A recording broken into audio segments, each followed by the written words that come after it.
आज हम लोग ग्राफ और ट्री पर जो है डिस्कशन करेंगे।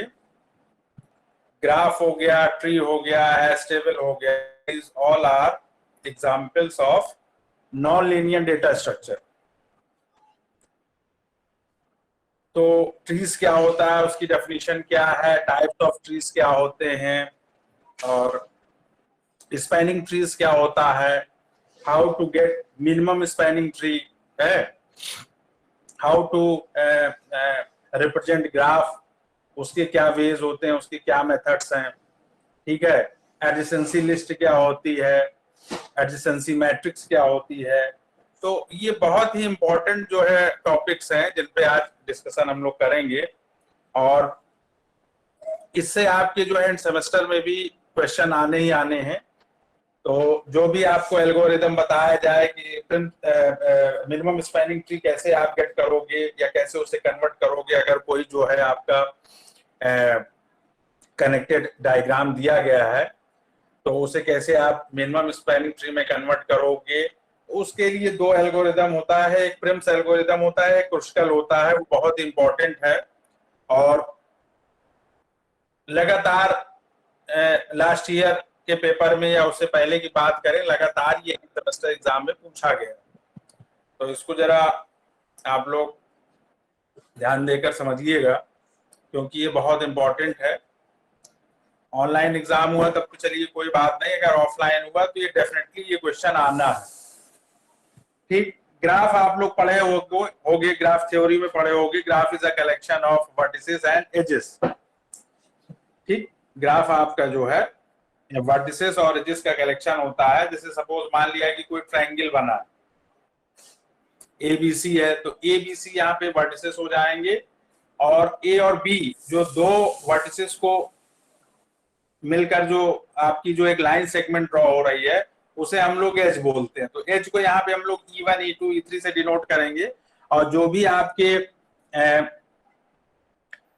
वर्टिसेस होंगे और जो एजेस होंगे उसको हम लोग जो है, जो कि ग्राफ जो है आपका जो है collection of vertices and edges होगा, तो उसको V और E से, कैपिटल V और E से हम लोग डिनोट करेंगे, और जो भी उनके एलिमेंट होंगे वर्टिसेस के उसको हम लोग V1, V2, V3 और एजेस को E1, E2, E3 से डिनोट करते हैं।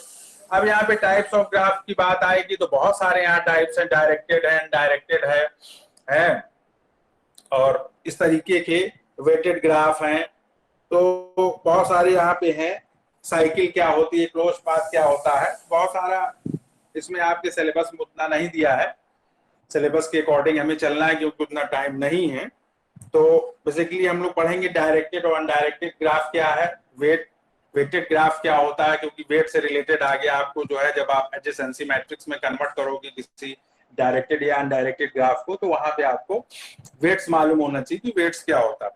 तो अब हम स्क्रीन को शेयर करते हैं जिसमें आप लोग देखोगे कि ग्राफ क्या है, डायरेक्टेड अनडायरेक्टेड ग्राफ को कैसे आप आइडेंटिफाई करोगे। फिर ग्राफ को अगर हमें रिप्रेजेंट करना है तो एडजेसेंसी मैट्रिक्स क्या होती है, लिस्ट क्या होती है, तो उस तरीके से उसको आपको करना होगा।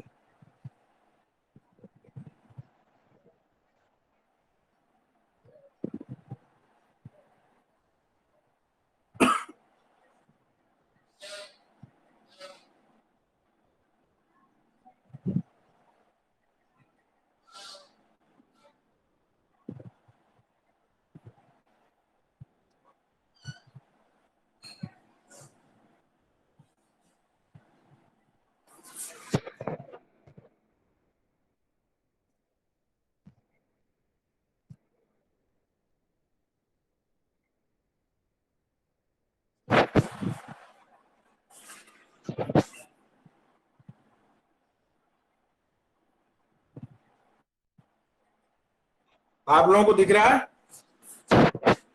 Yes sir. देखिए ग्राफ जो है वो आपका जो है कलेक्शन ऑफ टू सेट्स होता है, और आप लोगों ने सेट थ्योरी में पढ़ा था, जो भी सेट्स होते हैं उन्हें हम लोग कैपिटल लेटर से रिप्रेजेंट करते हैं।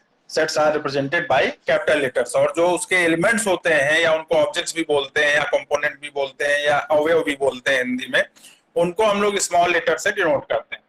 तो यहाँ पे जो भी आपका वर्टेक्स का जो भी आपके जो एलिमेंट्स होंगे या वर्टिसेस होंगे उनको हम लोग स्मॉल v0, v1, v2 ऐसे ऑन vn-1 तक, यानी कि अगर टोटल उसमें n आपके वर्टिसेस हैं और v0 से हम लोग उसको स्टार्ट करते हैं तो लास्ट वाला जो आपका वर्टिसेस होगा वो vn-1 होगा।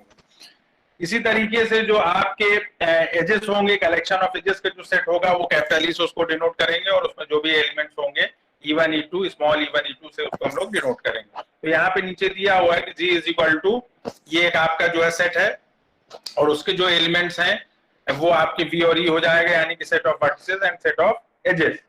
ठीक, तो v ऑफ g का मतलब होता है वर्टिसेस ऑफ ग्राफ, और ये यहाँ पे उनके एलिमेंट्स हमने लिख दिए जो है ब्रैकेट में, ये सेट ऑफ वर्टिसेस हो जाएगा और ये सेट ऑफ एजेस। ग्राफ में यहाँ दो प्रकार के ग्राफ होते हैं, can be of two types. पहला है अनडायरेक्टेड ग्राफ और सेकेंड है आपका डायरेक्टेड ग्राफ। अनडायरेक्टेड ग्राफ में क्या होता है कि जो पेयर्स होते हैं आपके वर्टिसेस के वो अनऑर्डर्ड होते हैं, कोई उसकी डायरेक्शन नहीं होती है। 1,2 भी लिख सकते हो, 2,1 भी लिख सकते हो। अगर आप ये डायग्राम देख रहे हो 1 2 3 4 जो है, तो यहाँ पे 1 2 से भी रिलेटेड है, कनेक्टेड है, 1 4 से भी कनेक्टेड है, 1 3 से भी, लेकिन डायरेक्शन यहाँ नहीं पता चल रही। ठीक, तो अगर आप इसका जो है अनऑर्डर्ड लिखोगे तो 1,2 2,1 भी लिख सकते हो, 1,3 3,1 भी लिख सकते हो, 1,4 4,1 भी लिख सकते हो। तो ये अनऑर्डर्ड जब होते हैं, यहाँ पे डायरेक्शन इन्वॉल्व नहीं होती है, तो वो आपकी अनडायरेक्टेड ग्राफ कहलाते हैं। जैसे यहाँ पे देखिए एग्जाम्पल दिया है वर्टेक्स ऑफ ग्राफ दिया है, कितने वर्टेक्स हैं? 4 वर्टेक्स हैं, 1 2 3 4। और जब एज की बात करेंगे, एज ऑफ ग्राफ की बात करेंगे, तो यहाँ पे क्या हो जाएगा? अनऑर्डर्ड पेयर उसका आ जाएगा, इसका वर्टिसेस का। अब ये 1,2 हमने लिख दिया, ठीक, फिर उसके बाद 1,3 1,4 2,3 2,4 3,4। तो यहाँ पे आपका क्या होगा? कोई जरूरी नहीं कि 1,2 को ही लिखें, 2,1 को भी लिख सकते हैं आप। ऊपर देखिए डेफिनेशन में, it can be represented as v0, v1 और v1, v0, यानी कि कोई भी ऑर्डर यहाँ पे नहीं फॉलो हो रहा है, तो आप जो है एलिमेंट्स की जो है पोजीशन को चेंज कर सकते हो। जो फर्स्ट एलिमेंट है वो आप क्या करो, उसको सेकंड भी कर सकते हो, सेकंड वाले को फर्स्ट की तरह आप यूज कर सकते हो, अनऑर्डर्ड। लेकिन अगर डायरेक्टेड ग्राफ है तो वहां पे ऑर्डर्ड पेयर होगा, क्योंकि वहां पे डायरेक्शन इन्वॉल्व होगी। तो यहाँ पे देखिए दिया हुआ है क्या, डायरेक्टेड ग्राफ, और इसको डायग्राफ भी हम लोग बोलते हैं, is a graph which has ordered pair of vertices v1, v2 where v1 is the tail and v2 is the head of the edge। अब यहाँ पे ये बताया है कि v2 यहाँ पे हेड होगा और v1 यहाँ पे टेल होगा। अब यहाँ पे क्या है, इस डायग्राम के रिस्पेक्ट में आप देखिए, यहाँ पे 5 ये वर्टिसेस हो गए, 1 2 3 4 5, और एजेस की बात कर रहे हैं यहाँ पे तो 1 और 2।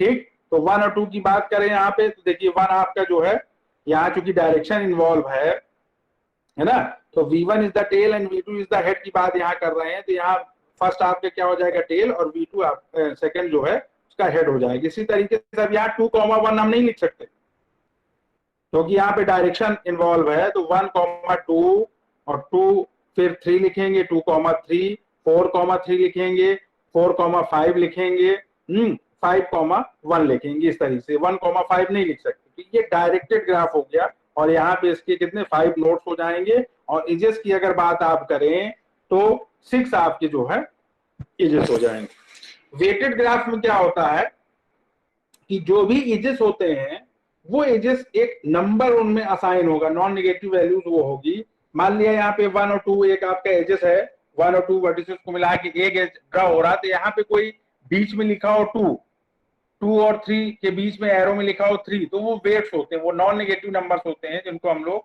वेट्स से डिनोट करते हैं। और जो इस तरीके का वेटेड ग्राफ होता है उसको हम लोग नेटवर्क के नाम से भी जानते हैं। ये यहाँ पे दिया graph G9 is a weighted graph, यहाँ एग्जाम्पल दिया, इसको आप देखिए। ये G9 जो ग्राफ है, ग्राफ 9 जो दिया है, ये आपका एक डायरेक्टेड ग्राफ भी है और यहाँ पे वेट्स भी दिए हुए हैं, ठीक है ना। सी और बी का वेट्स आपका CB से मिलके एक आपका एज बना, उसका वेट्स क्या हो गया, 5 हो गया। सी और ए से मिलके एक आपका एज बना, मान लिया सपोज इसको E2 नाम दे दिया आपने, तो इसका वेट्स क्या हो गया, 4 हो गया। बी और ए से मिलके एक एज बना, इसका आपका क्या हो गया, 8 हो गया। और ए से बी भी आपका क्या हो रहा है, कनेक्ट हो रहा है, तो उसका वेट्स क्या होगा, 9 हो गया। तो ये आपका एक डायरेक्टेड ग्राफ है या वेटेड ग्राफ भी इसको हम लोग बोलते हैं, इसको नेटवर्क के नाम से भी it is also known as network. अब इन्हीं डायरेक्टेड और अनडायरेक्टेड ग्राफ को जब हम लोग रिप्रेजेंट करेंगे तो उसके दो तरीके हैं, एक है आपका एडजेसेंसी मैट्रिक्स और दूसरा है एडजेसेंसी लिस्ट। उसका क्या तरीका है, कैसे आप उसको रिप्रेजेंट करोगे, देखिए। और ये कन्वर्ट करने के लिए आता है, बहुत इजी है। ये डायग्राम है, सपोज मान लिया इसी को हमें इसकी एडजेसेंसी मैट्रिक्स में इसको कन्वर्ट करना है, तो यहाँ आपको ये जो फॉर्मूला ऊपर दिख रहा है, एरे ऑफ आईजे जो है is equal to 1 is equal to 0। 1 कब होगा, if there is an edge from node I to node J, यानी कि अगर आपका नोड जो है, यानी कि वर्टेक्स जो है यहाँ पे आई और जे जो है वो आपके वर्टेक्स को डिनोट कर रहे हैं, और अगर आई से नोड जे के बीच में अगर कोई एज ड्रॉ हो रहा है तो वैल्यू 1 हो जाएगी, और अगर नहीं ड्रॉ हो रहा है तो आपका क्या हो जाएगा, वैल्यू 0 हो जाएगी। तो यहाँ पे आप देखें ये डायरेक्टेड ग्राफ है, इसमें आपके चार जो है आपके क्या हो जाएंगे, वर्टेक्स हो जाएंगे एबीसीडी। सिंपली आपको क्या करना है, जब आप इस ग्राफ का जो है इसके करस्पॉन्डिंग जब आप एडजेसेंसी मैट्रिक्स जो है कैलकुलेट करोगे, तो एडजेसेंसी मैट्रिक्स को ए से या जो भी आप लेना चाहो ए बी सी डी है वो आप ले सकते हो कैपिटल लेटर में, और यहाँ पे जो भी आपके वर्टिसेस हैं उन्हें आपको रो वाइज लिखना है और कॉलम वाइज लिखना है, ठीक है। अब 4 है तो 4 क्रॉस 4 की एक मैट्रिक्स बन जाएगी, 5 होंगे तो 5 क्रॉस 5 की बन जाएगी। और सिंपली अब आप देखिए कि क्या ए खुद से जो है रिलेट हो रहा है, क्या आप डायग्राम में देखिए ए इज रिलेटेड टू इटसेल्फ, कहीं दिख रहा है आपको, नहीं दिख रहा। तो ए से ए के बीच में कोई भी एजेस ड्रॉ नहीं है तो वैल्यू क्या हो जाएगी, 0। अब ए से बी के बीच में देखिए डायग्राम में आप देख रहे हैं ना, ए टेल है और बी उसका हेड हो रहा है। एक अगर आप जो है दो वर्टिसेस को लेके आप एज ड्रॉ कर रहे हो ये बी, तो यहाँ पे ये दोनों क्या है, कनेक्टेड है, तो उसकी वैल्यू क्या हो जाएगी, 1। ए और सी में देखिए, ए और सी में कोई रिलेशन नहीं हो रहा, ना वो कनेक्ट भी नहीं हो रहे हैं तो 0 हो जाएगी। ए और डी में देखिए कनेक्ट हो रहे हैं तो 1 हो जाएगा। फिर आप बी और बी का देखिए, बी खुद से जो है अगर रिलेट नहीं हो रहा, क्योंकि यहाँ पे जो है ये लूप जो है डायग्राम बन नहीं रहा, उसको मल्टी ग्राफ भी हम लोग बोलते हैं। तो यहाँ तो ऐसा कुछ है नहीं कि बी खुद से ही रिलेट करे, एरो से अगर रिलेट करते हैं उसे तो लूप उसको बोलते हैं, तो यहाँ नहीं है तो क्या हो जाएगा उसका, देखिए यहाँ पे बी से ए को रिलेट कर रहे हैं, हाँ रिलेट हो रहा, 1 हो गया। बी से बी का करेंगे, नहीं रिलेट हो रहा, कहीं कनेक्ट नहीं हो रहा कोई एजेस से, तो 0 हो गया। बी और सी देखिए कनेक्ट हो रहा है तो 1 हो गई। बी और डी देखिए वो भी कनेक्ट हो रहा है, जो आपका डायगोनल जो शो कर रहा है, अगर आप इसको स्क्वायर की तरह आप देखें तो जो बी से डी में जो एरो हमने ड्रॉ किया है वो डायगोनल हो जाएगा, तो 1 वैल्यू। इस तरीके से हम लोग कोई भी जो है अगर डायरेक्टेड ग्राफ दिया है तो हम इस तरीके से उसका जो है एडजेसेंसी मैट्रिक्स है हम ड्रॉ कर सकते हैं। अब अगर यही बात, ये तो डायरेक्टेड ग्राफ का था, अगर अनडायरेक्टेड ग्राफ आ जाए, वहां पे डायरेक्शन इन्वॉल्व ना हो, तब कोई दिक्कत नहीं। अब देखिए ए खुद से तो कनेक्ट हो नहीं रहा, ठीक, ए बी से भी कनेक्ट है, ठीक, ए सी से भी कनेक्ट है और ए डी से भी कनेक्ट है, ठीक है, 1 हो गया। फिर बी ए से कनेक्ट है, अब यहाँ डायरेक्शन इन्वॉल्व नहीं, बाय डायरेक्शनल हो गया, ए बी से भी कनेक्ट है, बी ए से भी कनेक्ट है, 1 हो गया। बी खुद से नहीं कनेक्ट है तो उस केस में 0 वैल्यू हो जाएगी, और बाकी जो केसेस होंगे सी के रिस्पेक्ट में, डी के रिस्पेक्ट में, वो सारा 1-1 हो जाएगा, ठीक। फिर सी देखिए ए से कनेक्ट है, हाँ ठीक है, कनेक्ट 1 हो गया। फिर बी से भी कनेक्ट है, 1 हो गया। सी खुद से कनेक्ट नहीं हो रहा तो उस समय उसकी वैल्यू क्या हो जाएगी, 0 हो जाएगी, और बाकी के जो केसेस हैं उसमें उसकी वैल्यू 1 हो जाएगी। तो बहुत ईजी है, इसको आप लोग प्रैक्टिस करिएगा। दूसरा तरीका क्या है कि अगर वेटेड डायरेक्टेड ग्राफ दिया हो, ये तो आपका अभी डायरेक्टेड ग्राफ का हो गया, अनडायरेक्टेड ग्राफ का होगा, अगर वेट्स दिए हो तो उस केस में क्या हो जाएगा, array of I J is equal to weight on edge, जो वेट होगा उस एज पर वो वैल्यू आ जाएगी 1 और 1 की जगह पे, और अदरवाइज अगर दोनों जो है वर्टिसेस कनेक्टेड नहीं है तो क्या हो जाएगी, वैल्यू 0 हो जाएगी। बस 1 की जगह आपको वो वेट्स लिख देने जो अभी आप ऊपर लिख रहे थे 1। तो यहां देखिए ये जो डायग्राम आपको दिख रहा है, इसमें आप देखिए ए खुद से कनेक्ट नहीं है, उसका वेट्स क्या हो जाएगा 0। ए बी से कनेक्ट है, वेट्स आप देख रहे हैं 2 है ना। ए सी से देखिए कहीं कनेक्ट नहीं है तो 0 हो जाएगा वैल्यू उसकी। ए डी से कनेक्ट है, उसका वेट्स क्या 8। आवाज पहुंच रही है ना आप लोग तक? Yes sir. Yes sir. हाँ तो समझ लीजिए इसको। और फिर आप बी और ए में देखेंगे तो यहाँ पे आप देखिए डायरेक्टेड ग्राफ है, बी ए से कनेक्ट है, उसका वेट्स क्या हो जाएगा 3 हो जाएगा। बी से कनेक्ट नहीं है तो 0 वैल्यू हो जाएगी। बी और सी का देखिए तो वेट्स क्या हो जाएगा 4, और बी और डी देखिए 7। इस तरीके से अगर कोई भी आपका डायरेक्टेड, अनडायरेक्टेड या वेटेड डायग्राम दिया है या ग्राफ दिया है तो आप उसकी एडजेसेंसी मैट्रिक्स जो है कैलकुलेट कर सकते हैं। समझ में आया? Yes sir. अब यहाँ पे एडजेसेंसी लिस्ट में क्या है कि यहाँ पे हम लोग लिंक लिस्ट के थ्रू जो भी डायग्राम रहेगा उसे हम लोग रिप्रेजेंट करेंगे। तो यहाँ पे जो भी ग्राफ रहेगा उसको जब एडजेसेंसी लिस्ट के थ्रू रिप्रेजेंट करेंगे तो 2 लिस्ट हमको मेंटेन करनी पड़ेगी। We will maintain 2 list. कौन सा? First list will keep track of all the nodes in the graph। Graph में जो भी आपके नोड्स हैं उनका क्या ट्रैक है, कौन किससे कनेक्ट है, कौन किससे नहीं कनेक्ट है, पहला लिस्ट उसको डिनोट करेगी। और दूसरी जो है and second list will maintain a list of adjacent nodes है। B1 के बाद कौन सा नोड है वो कनेक्ट हो रहे हैं इसके थ्रू नहीं, तो V1 का एडजेसेंट नोड्स V2 है या V2 का एडजेसेंट नोड्स V3 है। तो सेकेंड लिस्ट जो होगी वो एडजेसेंट लिस्ट नोड्स की जो है इंफॉर्मेशन को रखेगी। कैसे अब इसको करना है देखिए। यहाँ पे अब अगर लिंक लिस्ट हम लोग यूज कर रहे हैं तो स्ट्रक्चर हम लोग लेंगे और यहाँ पे स्ट्रक्चर ऑफ हेडर नोड की बात बताई। पहली लिस्ट जो होगी उसमें 3 पार्ट होंगे। फर्स्ट में क्या है, क्या एरो डिनोट कर रहा, pointer which points to the next node in the header node list, यानी कि इस नोड के बाद जो सेकंड नोड होगा उसको पॉइंट करेगा। बीच वाला क्या होगा, वो आपका जो ये फर्स्ट नोड है उसका नाम होगा।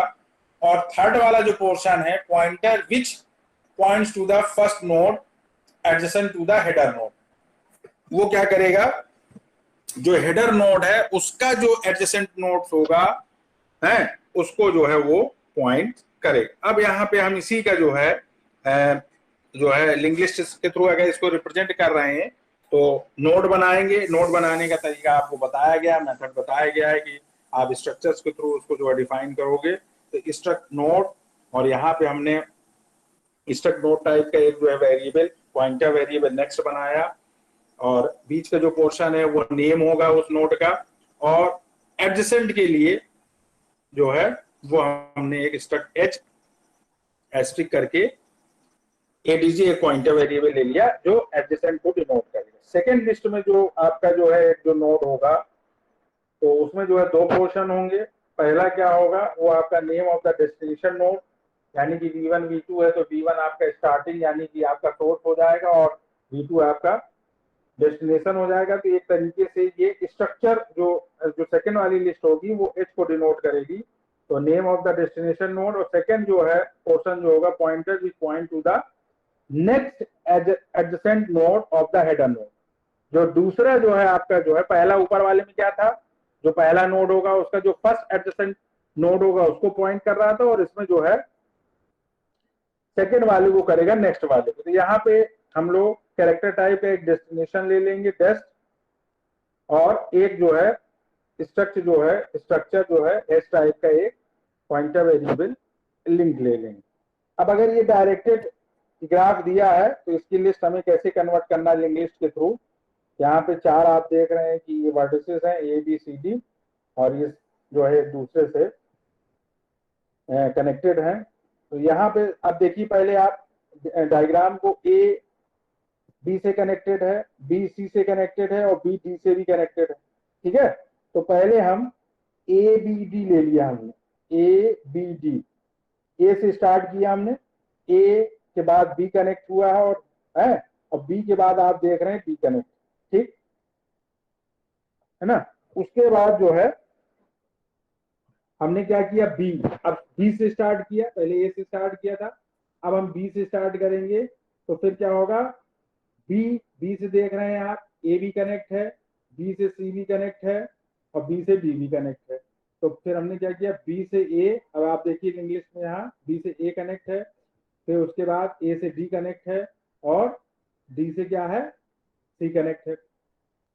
अब इसी तरीके से सी नोड पे आप स्विच करिए। सी से आप देख रहे हैं कि डी कनेक्ट है, डी से ए कनेक्ट है और ए से इस तरीके से। तो यहाँ पे आप देख रहे हैं कि सी जब हमने नोड लिया तो सी से क्या है, डी कनेक्ट। देख रहे हैं ना, इसको हमने यहाँ पे कर दिया। और उसके बाद डी जब लेंगे तो डी से आपका क्या है, डायरेक्शन देखिएगा, डी से ए है, डी से ए हो गया और ए के बाद यहाँ पे इन्होंने क्या दिखाया है, ए से सी है ना। ए से सी तो कोई नहीं है यहाँ पे, कोई है नहीं, ये जो है डी से इन्होंने दिया तो ये थोड़ा सा इसमें गड़बड़ कर दिया इन्होंने, इसको सही कर लीजिएगा। अब यहाँ पे आप देख रहे हैं जो इन्होंने डायग्राम प्लॉट किया है कि जो इन्होंने दिया है डी से ए, अब डी से इन्होंने एडजेसेंट बनाया है। एडजेसेंट पे जरा ध्यान दीजिएगा, तो डी का एडजेसेंट यहाँ पे देखिए डायरेक्टेड क्या हो रहा है, ए मिल रहा है ना, ए दे दिया। अब उसके बाद इन्होंने एडजेसेंट क्या कर दिया, सी को, लेकिन यहाँ ए के बाद जो है सी तो कोई दिख नहीं रहा, तो ये थोड़ा सा यहाँ पे चेंज कर लीजिएगा, सी वाला पोर्शन यहाँ पे डिलीट कर दीजिएगा। ठीक, तो इस तरीके से ये डायरेक्टेड ग्राफ का बनाया है। और अनडायरेक्टेड में इन्होंने इस तरीके से, यहाँ पे तो कोई डायरेक्शन इन्वॉल्व भी नहीं, तो सब चारों के लिए हो जाएगा। तो ये चार चार इन्होंने यहाँ पे ए बी सी डी ये ले लिया। अनडायरेक्टेड का देखिए, ए से बी, ए का एडजेसेंट बी है, फिर है बी का सी हो गया, फिर सी का डी हो गया, फिर इसी तरीके से बी से जब स्टार्ट करेंगे तो बी का ए हो गया, फिर ए से देखिए सी, सी से डी, इस तरीके से इसको हम लोग करते जाएंगे। तो ये सिंपली केवल जो अभी तक देखा गया है, तो एडिशनसी मैट्रिक्स के लिए ज्यादातर क्वेश्चन आए हैं, तो उस पर ध्यान दीजिएगा। हाँ, स्पैनिंग ट्री का बहुत इंपॉर्टेंट है, क्योंकि ये आएगा कि स्पैनिंग ट्री क्या है, व्हाट इज स्पैनिंग ट्री, और इसको जो है इम्प्लीमेंट करने के लिए जो दो एल्गोरिदम है वो बहुत इंपॉर्टेंट है, प्रेम्स और क्रुस्कल, वो भी पूछे गए। तो इसको देखिए, ये कुछ नहीं है, ये यहाँ पे आप देख रहे हो कि अनडायरेक्टेड जो है एक कनेक्टेड ग्राफ जो दिया है, और यहाँ पे आपने देखा कि इसमें 4 नोट हैं और इसके वेट्स भी दिए हैं स्पैनिंग ट्री में। देखिए, spanning tree of a connected graph G, G से हम लोग ग्राफ को डिनोट करते हैं, contains all the node and has the edges. Node ये ए बी सी डी हो गए, ए और बी से मिलकर एक एज बना, इसमें 4 एजेस हो जाएंगे, which connect all the note. ठीक है, ये सारे एजेस के थ्रू कनेक्ट हो रहे हैं, तो number of edges will be 1 less than the number of node. ठीक, तो जो आपकी स्पैनिंग ट्री होगी, अगर किसी भी कनेक्टेड ग्राफ की स्पैनिंग ट्री आप ड्रॉ करोगे तो उसमें आप देखोगे कि जो भी आपके नंबर ऑफ एजेस होंगे वो आपके 1 लेस होंगे than the number of nodes. अगर 4 नोड्स हैं तो जो स्पैनिंग ट्री बनेगा उसमें 3 ही एजेस होंगे। अब नीचे देखिए जो स्पैनिंग ट्री ड्रॉ किए गए, आप किसी भी एक एजेस को डिस्कनेक्ट कर दीजिए तो जो रिमेनिंग आपकी जो ग्राफ होगा वो आपका कन्वर्ट हो जाएगा स्पैनिंग ट्री में। अब पहला देख लीजिए, अब इसमें कितने हो गए, 1 2 3, ठीक है, 3 ही आपके जो है एजेस हो गए और 4 आपके नोट्स हो गए। अब हमने ए और बी को डिस्कनेक्ट कर दिया तो भी आपके स्पैनिंग ट्री ये आपका ड्रॉ हो गया, फिर ए और सी को डिस्कनेक्ट कर दिया तो भी आपका स्पैनिंग ट्री ड्रॉ हो जाएगा। तो इस तरीके से इसको हम लोग बनाते जाएंगे। अब अगर इसी को अगर हमें जो है मिनिमम स्पैनिंग ट्री जो है, ये तो स्पैनिंग ट्री था, मिनिमम स्पैनिंग ट्री अगर हमें जो है फाइंड आउट करना हो तो उसके 2 ही मेथड्स हैं, 2 ही तरीके हैं, पहला है प्रिम्स और दूसरा है क्रुस्कल एल्गोरिथम, क्योंकि वहां पे वेट्स होंगे और हम लोग एक जो है एक शॉर्टेस्ट नेटवर्क पाथ को लेके हम लोग मिनिमम स्पैनिंग ट्री को फाइंड आउट करेंगे। प्रिम्स एल्गोरिथम देखिए, ये कहानी है, इसको पढ़ लीजिएगा। मेन जो है हम लोग यहाँ से कि अगर ये आपका एक जो है कनेक्टेड जो है ग्राफ दिया है, तो किस तरीके से हम लोग प्रिम्स एल्गोरिदम को यूज करके या प्रिम्स मेथड्स को यूज करके हम लोग स्पैनिंग मिनिमम स्पैनिंग ट्री जो है फाइंड आउट करेंगे। तो उसके लिए सबसे पहले हमें क्या करना होगा कि इस तरीके से एक हम लोग जो है एक जो है टेबल जो है अरेंज करेंगे, और इसमें जितने भी नोट्स हैं, जो फर्स्ट फील्ड होगा, फर्स्ट कॉलम होगा उसमें नोट्स, दूसरा आपका क्या है डेस्टिनेशन, और तीसरा आपका प्रेडिसेसर है, और चौथा स्टेटस। स्टेटस हम लोग जो है अभी टेम्परेरी लेके चल रहे हैं और फिर एक एक करके परमानेंट बनाते जाएंगे। V1 से स्टार्ट करेंगे, उसको परमानेंट अज्यूम करेंगे और फिर उसकी हम लोग जो है डिस्टेंस कैलकुलेट करेंगे, जो मिनिमम डिस्टेंस होगी उसको हम लोग लेकर चलेंगे। तो यहाँ पे क्या करना है, आप देख रहे हैं डायग्राम में 6 जो है वर्टिसेस हैं, और जो है आप काउंट कर लीजिएगा।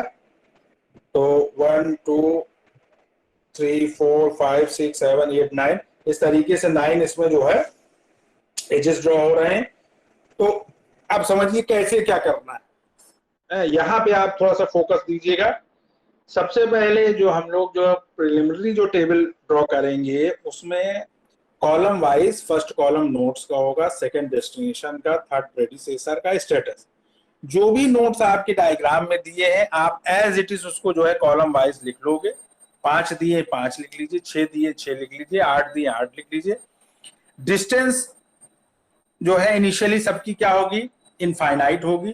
प्रेडिसेसर जो है, प्रेडिसेसर सक्सेसर आप जानते हैं, प्रेडिसेसर यहाँ सबके आप इनिशियली 0 कर दीजिएगा, और सबका स्टेटस इनिशियली टेम्परेरी रहेगा। ठीक, अब हम लोग जब स्टार्ट करेंगे V1 को हम लोग जो है एज अ परमानेंट जो है नोट्स लेंगे। तो make first note V1 as permanent. तो अब क्या करेंगे, उसको आप जो है सेट कर दीजिएगा V1 को, ताकि वो शो करेगी ये आपका जो है परमानेंट हो गया। ठीक है, उसके बाद जितने भी नोट्स हैं उनकी हम डिस्टेंस कैलकुलेट करेंगे। ठीक, V1 है, अब V1 की V2 से, V1 की V4 से, V1 की V3 से, V1 की V5 से और V6 से हम लोग डिस्टेंस कैलकुलेट करेंगे। तो लिखने का तरीका क्या है, V2 dot distance greater than distance between V1 and V2। ठीक, तो अब आप देख रहे हैं कि V2 की वहां पे डिस्टेंस क्या थी, फर्स्ट टेबल में देखिए इन्फिनिटी थी, तो इन्फिनिटी ग्रेटर देन 5 हो जाएगी। और V1 और V2, अब आप जरा डायग्राम को देखोगे तो V1 और V2 के में जो एज ड्रॉ हो रहा है उसका वेट्स क्या है 5, उससे कंपेयर करोगे। ये जब कंपेयर किया तो अगर आपकी ग्रेटर की कंडीशन जो है ट्रू हो रही है तो V2 को आप रीलेबल करो, यानी कि मिनिमम वैल्यू जो आपको मिलेगी 5 वो इन्फिनिटी की जगह पे आ जाएगी जब आप सेकेंड टेबल ड्रॉ करोगे। इसी तरीके से V3 से जब डिस्टेंस आप कैलकुलेट करोगे V1 की, तो जरा डायग्राम देखिए, V1 और V3 14 वेट्स दिया है। ठीक है, तो 14 यहाँ इन्फिनिटी ग्रेटर देन 14, तो ये भी रिलेबल हो जाएगा। इसी तरीके से V4 V5 भी सारे रिलेबल हो जाएंगे, और जो नेक्स्ट टेबल आएगी वो इसी फॉर्मूले पे से जो हमने कैलकुलेट करके जो मिनिमम वैल्यू फाइंड आउट करी है वो वैल्यू हम इन्फिनिटी की जगह पे क्या करेंगे, उसको उससे रिप्लेस करेंगे। तो अब नोट्स वही एज इट इज रहेंगे, V1 V2 V3 V4। Status में क्या हो जाएगा कि V1 आपके जो पहले टेम्परेरी था वो परमानेंट हो जाएगा, परम लिख दीजिए। और डिस्टेंस उसकी क्या थी, शुरू में इन्फिनिटी थी, डिस्टेंस 0 थी, प्रेडिसेसर 0 था, तो डिस्टेंस यहाँ पे उसकी आप क्या कर दीजिए 0 कर दीजिए, और प्रेडिसेसर 0 रहेगा। V2 में क्या है, रिलेबल जब किया हमने V2 को तो अब इन्फिनिटी की जगह वैल्यू आ जाएगी 5। ठीक है, और प्रेडिसेसर V2 का क्या हो जाएगा, V1 हो जाएगा।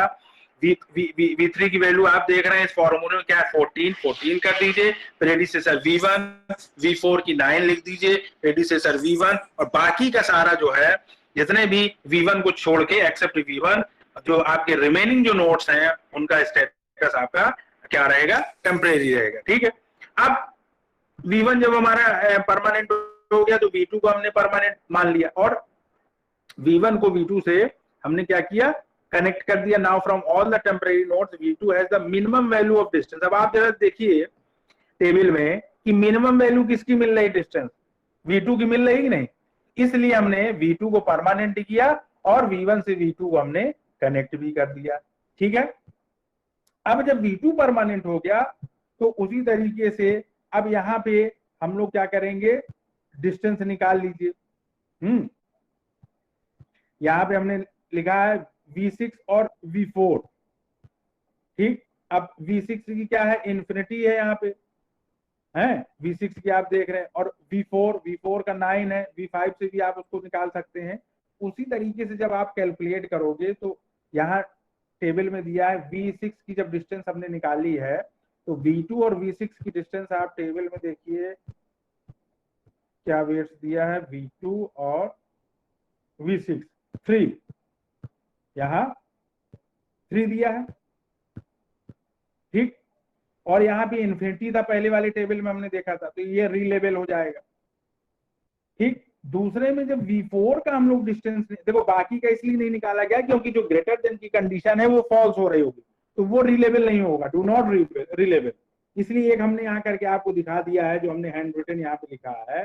तो इसमें क्या है, V4 का जब हम लोग कैलकुलेट करेंगे तो जरा देखिए V2 और V4 का क्या है, 11 दिया है यहाँ पे, 11 दिया ना।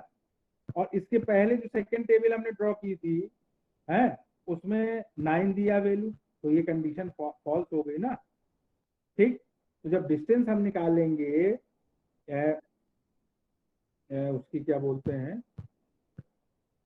ये V4 की, तो ये क्या हो जाएगी, लेस देन हो जाएगी, 9 लेस देन 11। तो अगर ये 9 लेस देन 11 हो गया तो उस केस में इसको हम लोग रिलेबल नहीं करेंगे, और केवल रिलेबल कौन सा होगा, V6 होगा, और उसका जो है प्रेडिसेसर क्या हो जाएगा, V2 हो जाएगा, और वैल्यू जो इन्फिनिटी थी उसकी जगह हम लोग 3 को यूज करेंगे, और V2 जो था उसका स्टेटस जो है टेम्परेरी से परमानेंट हो जाएगा। ठीक है, अब जब V2 आया तो V2 के बाद आप देखिए कि नेक्स्ट कौन सा ऐसा नोट है जिसका डिस्टेंस जो है मिनिमम है। मिनिमम क्या देख रही है टेबल में, 3, और वो नोट कौन सा है, V6 है। V6 से उसको आप कनेक्ट कर दीजिए, यहाँ देखिए V6 को कनेक्ट कर दिया। अब V6 आपका यहाँ पे will be treated as permanent note, ये V6 आपका यहाँ पे है सेटेड हमने कर दिया, तो ये परमानेंट नोट की तरह बिहेव करेगा। ठीक है, अब इससे आप डिस्टेंस निकाल लीजिए। तो यहाँ पर भी देखिए कि एक ही डिस्टेंस दी गई है, क्योंकि बाकी जो है कंडीशन जो है फॉल्स हो जाएगी, इसलिए वो रिलेबल नहीं होंगे। तो V4 से जब इसकी डिस्टेंस निकालेंगे तो यहाँ पे 9 ग्रेटर देन 6 है और रिलेबल होगी, ये वैल्यू 6 हो जाएगी 9 की जगह।